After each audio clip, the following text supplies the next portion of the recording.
t'ha passat, Genís? He fet mal Com t'has fet mal? amb el peu. Un procés universal o individual? L'adquisició del llenguatge.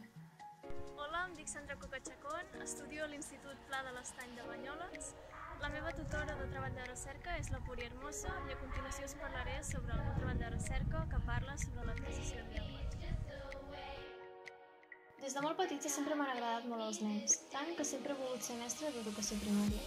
A l'hora d'escollir el meu treball de recerca, per tant, va ser molt fàcil per mi saber que volia fer algun tema relacionat amb l'educació. Finalment vaig acabar optant per l'adquisició del llenguatge, ja que crec que és fascinant el procés a partir del qual tots aprenem el llenguatge. La hipòtesi que va inspirar el meu treball era si tots els nens aprenen el llenguatge seguint un mateix patró o si hi ha diferents ritmes.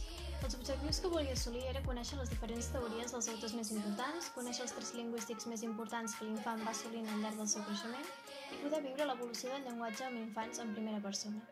A més, en el meu treball també volia parlar sobre tots aquells problemes que poden afectar el llenguatge. Tota aquesta informació l'he pogut obtenir a partir de llibres, pàgines web, articles, conferències online i les entrevistes que hi realitzen. Per fer la meva part pràctica, vaig decidir anar a la llar d'infants dels Trapelles per fer un estudi comparatiu de casos i allà vaig seleccionar 4 infants.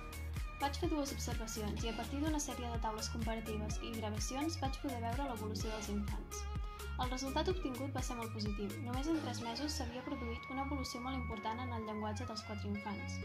Vaig poder arribar a conclusions interessants com la importància de l'entorn, la gran quantitat d'alteracions que es poden donar en el llenguatge i la relació entre el desenvolupament del llenguatge i el desenvolupament motriu.